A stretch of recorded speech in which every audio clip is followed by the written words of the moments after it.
मेरो गैर उपस्थितिमा जसरी हाम्रो सचिवज्यू र हाम्रो प्रहरी प्रमुखज्यूहरूलाई जसरी जुन व्यवहारले एउटा समितिले प्रस्तुत गर्नुभयो त्यसमा चाहिँ गृहमन्त्रीको ध्यान आकर्षण भएको छ। This is not right, this is not good. कसैलाई एउटा भनौँ न उजुरीको भरमा हामी न्यायाधीश बन्न चाहिँ मिल्दैन र आरोप हो त्यो। आरोप जो कोहीले लाउनु सक्यो भन्दैमा कसैको चरित्र हत्या चाहिँ गर्न पाइँदैन। त्यो चाहिँ मेरो विचारमा त्यसमा नि कानुनमा के गर्नुपर्छ जस्तो लाग्छ मलाई चाहिँ।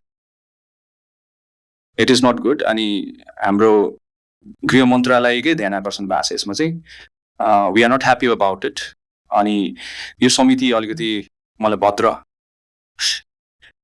भद्रशील भएको छ, त्यही भएर मैले गर्ने साथीहरू पनि यही भएको हिसाबले चाहिँ मैले कुरा गर्न चाहेँ। आफ्नो कर्मचारीले जसरी काम गर्नु भइरहेछ, मिहिनेत गर्नुभएको छ, मैले प्रत्यक्षदर्शी छु।